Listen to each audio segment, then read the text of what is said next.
मूर्खों को, इन्हें लगता है कि ये हम पर आक्रमण करके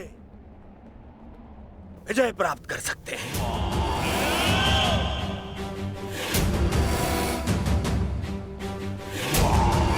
हम पर हावी हो सकते हैं, विजय प्राप्त कर सकते हैं हम पर, परंतु वास्तविकता तो ये है कि ये हमारे खेमे की आधी सीमा भी पार नहीं कर पाएंगे। हाँ, और क्या? शीघ्र ही इन्हें इनकी सबसे बड़ी भूल की अनुभूति हो जाएगी। पछताएंगे, ये सब पछताएंगे। दया की भीख मांगेंगे ये सब जो हमारे विरुद्ध खड़े हैं। पांडु पुत्र, तुम्हारी भूल है भ्राता दुर्योधन। और हाँ, मैं वचन देता हूं कि आज सूर्यास्त होने से पहले तुम्हारे रथ पर लगी हस्तिनापुर की पताका को मैं अपने अधीन कर लूंगा।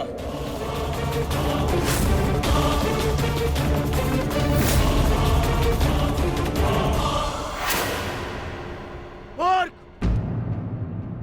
इतना दुस्साहस! अपनी दृष्टि खोल के देख! एक यहाँ किन महारथियों के विरुद्ध खड़ा है तू? और रही बात मेरे इस ध्वज की, तो यदि तुम ऐसा करने में सफल रहे तो मैं वचन देता, मैं स्वयं इस युद्ध को यहीं समाप्त कर दूंगा, यहीं समाप्त कर दूंगा, यहीं समाप्त कर दूंगा, यहीं समाप्त कर दूंगा।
अब युद्ध का आरंभ हो चुका है महाराज।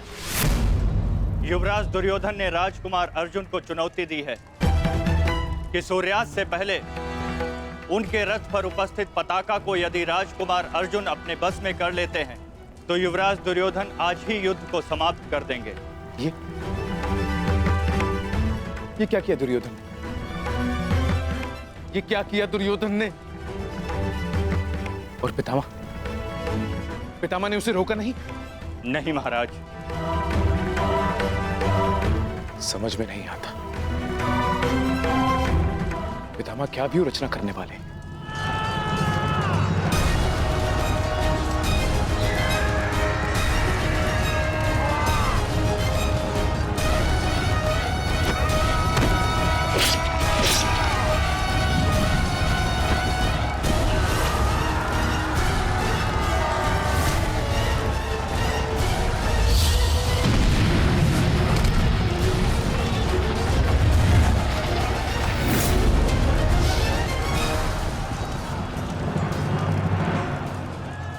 देख रहे हैं पितामह, पांडवों की सेना वज्रव्यूह का रूप धारण करके आगे बढ़ रही है।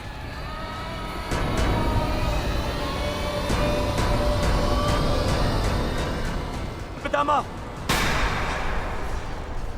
पितामह, सुन रहे हैं आप? याद भी है कि यहाँ क्या चल रहा है? पितामह, आप क्या कर रहे हैं? आप कौरवों की सेना के सेनापति हैं। हम सबको आपके आदेश की प्रतीक्षा है पितामह। कुछ बोलिए, कुछ बोलिए पितामह। हम कुछ नहीं करेंगे गंधार राज।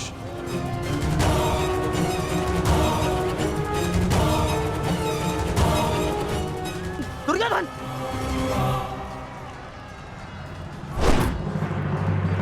देखना अभिमन्यु, पताका मैं ही लेकर रहूंगा। तुम्हें गंभीरता से ना लेने के लिए क्षमा करना मित्र, परंतु मुझे स्मरण है जब विराट की युद्ध भूमि पर तुम मेरे पिताश्री अर्जुन के साथ थे तब वहाँ क्या घटित हुआ था। समय बदल गया है अभिमन्यु, और हालात भी। अब केवल विषय वर्तमान का ये युद्ध है। देखना, मैं यह पताका लेकर ही रहूंगा। ठीक है, तुम पताका ले आना और मैं स्वयं तुम्हें शिविर तक उठाकर लेकर जाऊंगा। सारथी, शीघ्रता करो।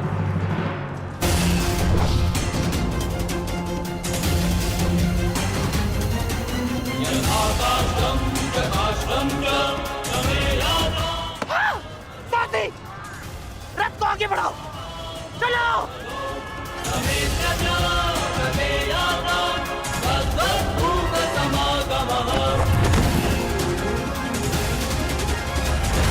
पितामह, कुछ तो बोलिए। अब मौन क्यों है? कुरुक्षेत्र में प्रवेश के पश्चात तो आपने वचन दिया था, वो याद है आपको? मुझे अपना दिया हुआ हर एक वचन स्मरण है दुर्योधन। तुम्हें मुझे स्मरण कराने की कोई आवश्यकता नहीं। सारथी, वज्र की ओर चलो।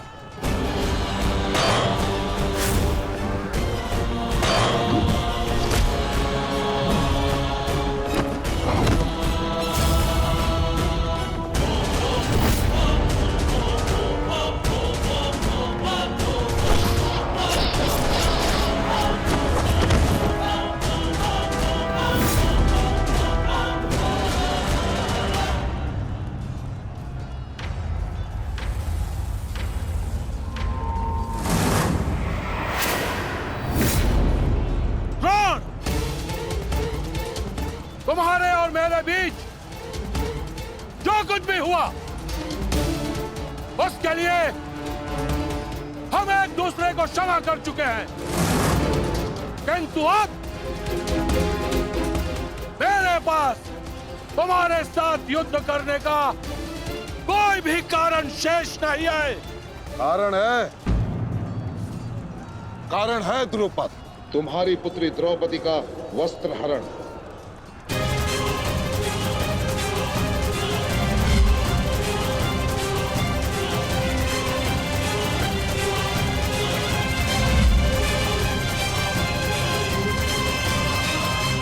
मामाश्री, तुम्हारा अंत करने की प्रतिज्ञा ली थी मैंने, और उस प्रतिज्ञा को पूर्ण करने का समय आ गया है। सावधान!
गुरुदेव,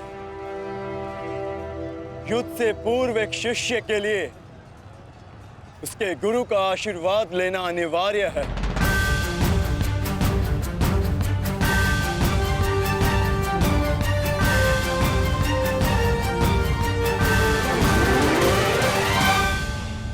मेरा आशीर्वाद सदैव तुम्हारे साथ है अर्जुन।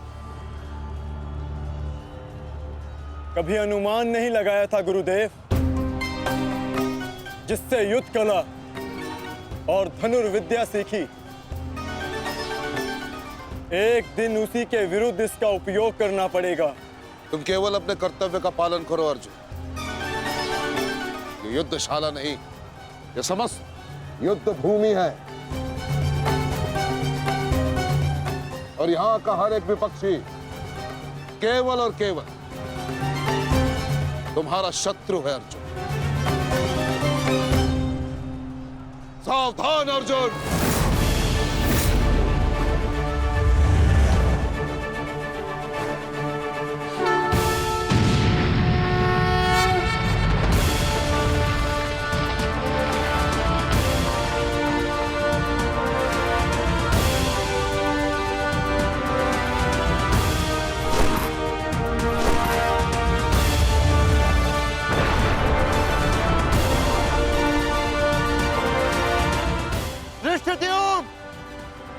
गुरु द्रोण अर्जुन के मार्ग में आ रहे हैं।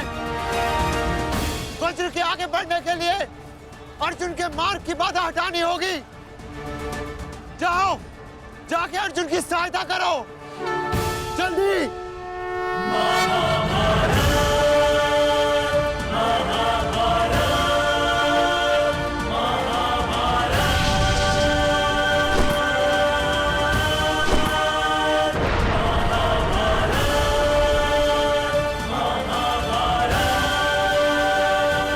युवराज दुर्योधन, यदि युद्ध के सारे निर्णय तुम्हें ही लेने हैं तो मुझे सेनापति बनाने की क्या आवश्यकता थी?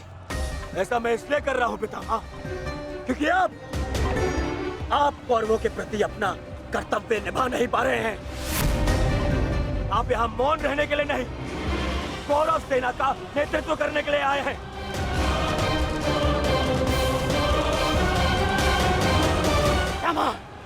पांडव सेना हम पर हावी हो रही है और पांडव सेना पर आक्रमण करने के लिए आप हमें रणनीति क्यों नहीं बता रहे हैं? बताइए। स्मरण है ना पितामह आपको, यदि दुर्योधन के रथ की पताका अर्जुन के हाथ में लग गई तो हम ये युद्ध हार जाएंगे महामहिम, हार जाएंगे। कुछ कीजिए।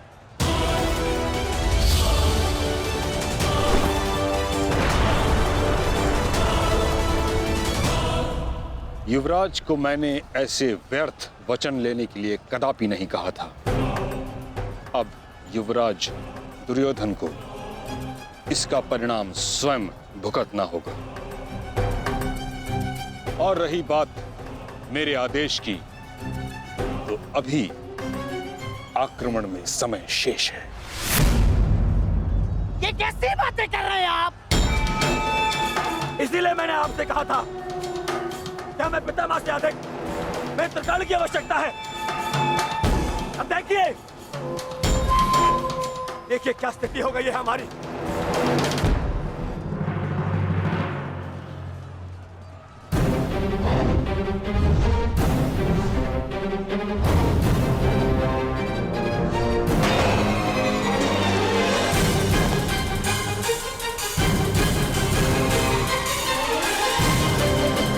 देखिए देखिए कैसे मौन खड़े हैं। ऐसे चलता रहा ये तो हम शीघ्र ही हार जाएंगे।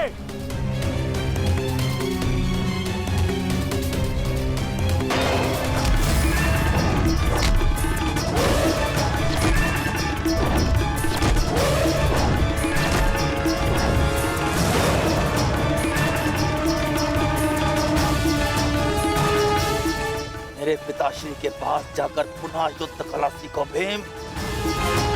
स्मरण हो रहा है कि प्रतिशोध की आग में तुम युद्ध कला भूल रहे हो। यदि तुम मेरे हाथों जीवित बच का शोध थामा तो मैं अवश्य ऐसा करूंगा।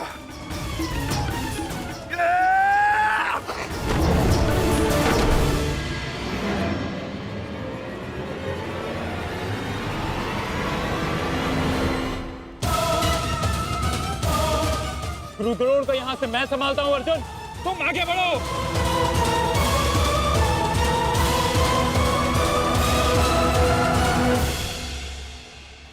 आगे बढ़ने का समय आ गया है पार्थ। द्रोणाचार्य के साथ युद्ध करके हमारा समय व्यर्थ हो रहा है। हमें अपने वज्र को उचित स्थान पर पहुंचाना अति आवश्यक है पार्थ।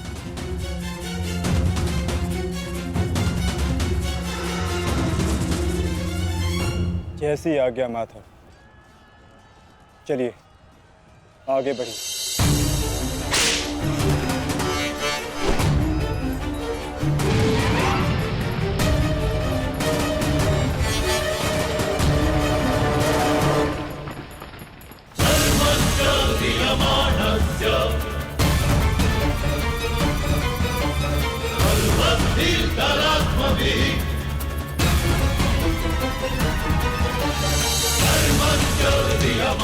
मेरे होने वाले सम्राट, शत्रु का वज्र आगे बढ़ रहा है।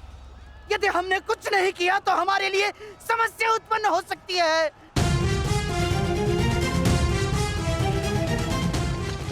कुछ करो मेरे होने वाले सम्राट, कुछ करो।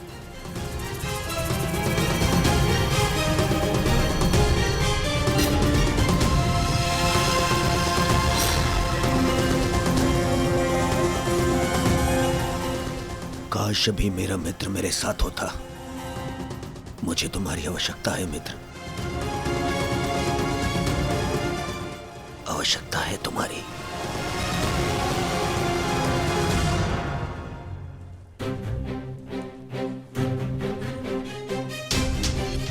ये कैसी अनुभूति है? ऐसा प्रतीत हो रहा है जैसे मेरे मित्र को मेरी सहायता की आवश्यकता है।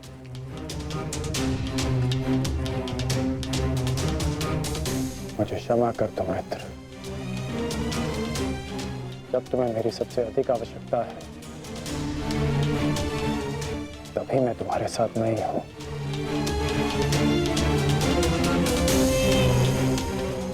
सैनिक,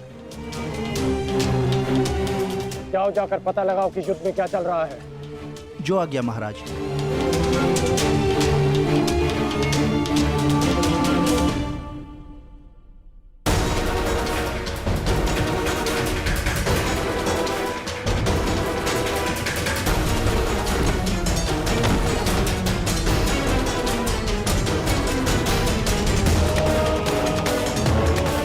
शत्रु बहुत निकट आ रहा है, बहुत निकट आ रहा है शत्रु।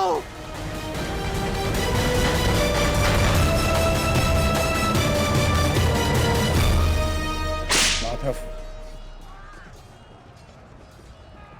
वो रहा दुर्योधन। उसे बंदी बनाने का समय आ गया है।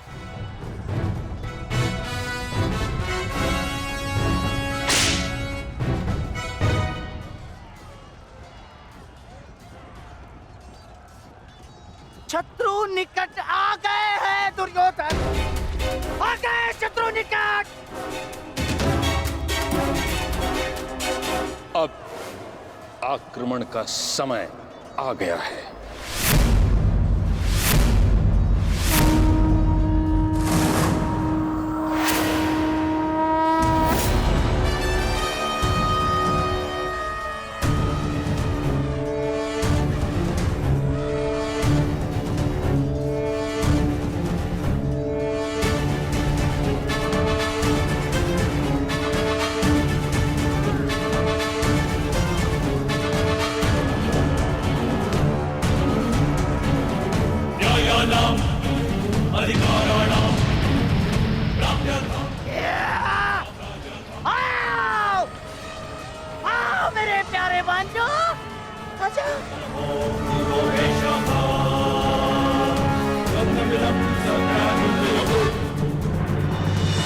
महामहिम भीष्म ने सर्वतोभद्र व्यूह की रचना की है महाराज।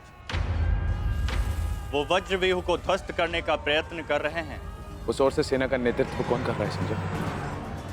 युद्ध को ध्वस्त करने का प्रयास कर रहे हैं। इस सेना की टुकड़ी का नेतृत्व कौन कर रहा है? कौन?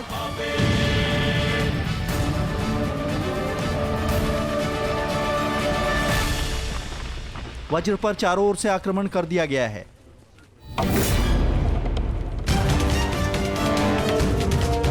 पितामह की सबसे प्रभावशाली तकनीक। और जो व्यूह का नेतृत्व कर रहे हैं वो हैं, मैं जानता हूं।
जैसा पिता वैसा पुत्र। अद्भुत, अद्भुत वृषसेन।